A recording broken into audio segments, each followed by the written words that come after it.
Hello everybody, let's talk about Saint Rita. Okay, so Saint Rita, she is the patron saint of impossible causes. A lot of people associate impossible causes with Saint Jude. He is also the patron saint of impossible causes, but I like Saint Rita for the main fact that she is a woman, okay? I just relate more to female saints than I do to male saints, based probably on my sex. That just makes sense for me. Our saints are our friends in heaven. And we get to pray to Jesus through them. They are our intercessors, and I love it so much. This is one of the best parts about being a Catholic, is the fact that we have these friends in heaven that will intercede for us. If you need to know more about saints and basically beginners, check out my video right here on them. But today we're talking about Saint Rita, which I'm so excited about, because she's really been like stalking me lately. She's one of those saints for the past couple of years I've been praying a lot to, and I've received so many graces through praying. So Saint Rita, some fun facts, I got all my notes here, was born in 1381 and lived until 1457. She basically had multiple vocations. She was married, she was a mother. After her husband died, she became a nun, right? So she had all these vocations, which also it brings it back to the fact that your vocation, everyone says, oh, your vocation is permanent. I don't think that's true, because right now I think my vocation is to be a single person and to serve God through this YouTube ministry and through other ways.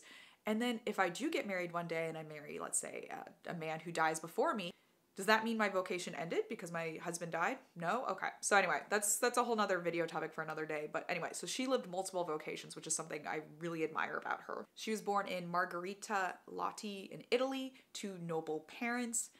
From what we can tell, she was an only child and her parents were older, and they had her married off at age 12, presumably to see her get married before they passed on.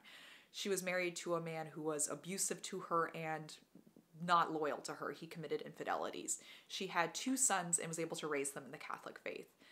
After some time, she was able to convert her husband. So her husband did become a Christian, a Catholic, and a good man. Unfortunately, he was involved in some nefarious activities through crime, and after he converted, he was killed in basically a family feud. Obviously, she was heartbroken, but she continued to be a mother to her 2 sons. As her sons got older, they were influenced by another relative to avenge their father. So, of course, Saint Rita did not want her children to commit a mortal sin and to commit murder to avenge her husband's killers. Even she had pardoned her husband's killers at his funeral, but her sons were not able to forgive.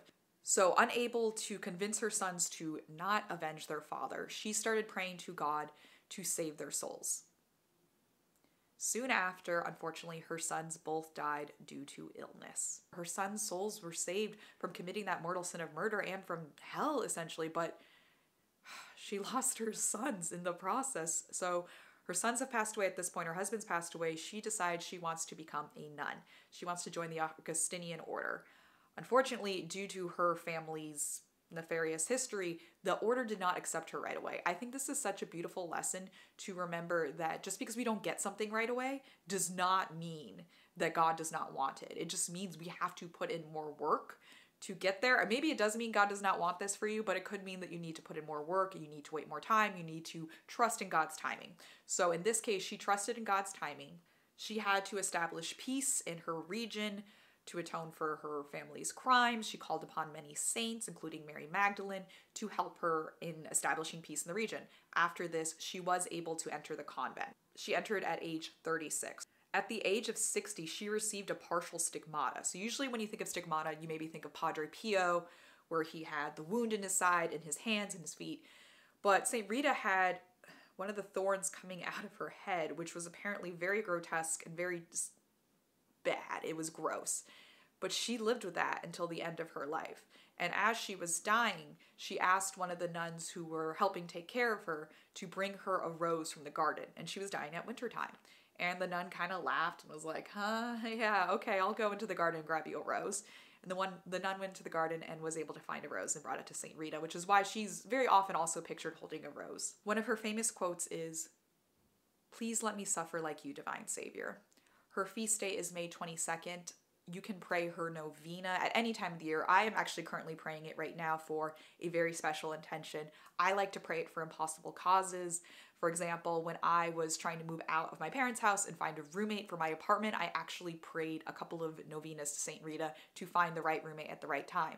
I highly recommend her, especially if you are struggling with, you know, a difficult marriage. Pray to Saint Rita. If you are struggling with difficult children, pray to Saint Rita. If you are just struggling in general, I mean, this woman suffered so much and she gave it all to other people and always chose Christ. So what is really the craziest thing about Saint Rita is you can actually go visit her incorruptible body in Cascia.